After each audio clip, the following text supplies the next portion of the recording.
Many have noted that McCain last night, John McCain, never looked at your husband during the first debate. There's a lot of buzz about this moment especially. Let's watch. There was an energy bill on the floor of the Senate loaded down with goodies, billions for the oil companies. And it was sponsored by Bush and Cheney. You know who voted for it? You might never know. That one. You know who voted against it? Me. Did you take offense to that one?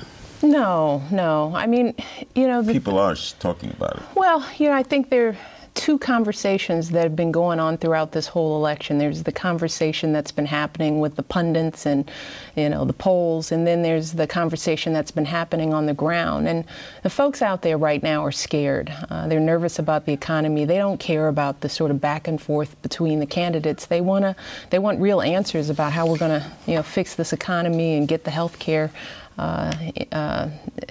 benefits back on track. So, this is part of politics. How so you people think it's the pundits that are more interested in that term? That's my sense of it.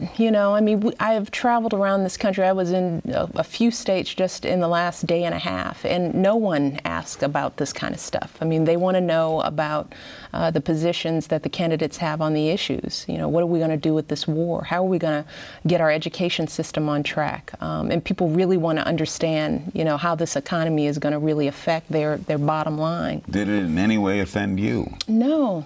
I have to say that, in these debates, I am so focused on what Barack is saying, and how he's, phrasing his words. And I'm really trying to listen to the substance of what he's saying to make sure that I understand what's going on, that these little, sound bites don't register with me. A lot of times I'm looking around at the faces of the undecided voters in the room. I'm trying to see how they're reacting. So there's so much going on in a room that a phrase here or there just doesn't, it just doesn't resonate. Do these two candidates, as has been reported, not like each other?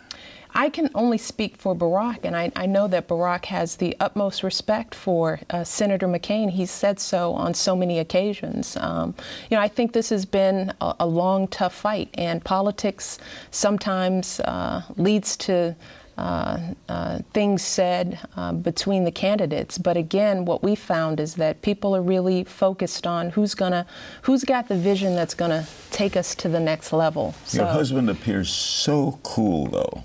Doesn't he get angry? Yeah, he gets angry, but he doesn't get angry about this stuff.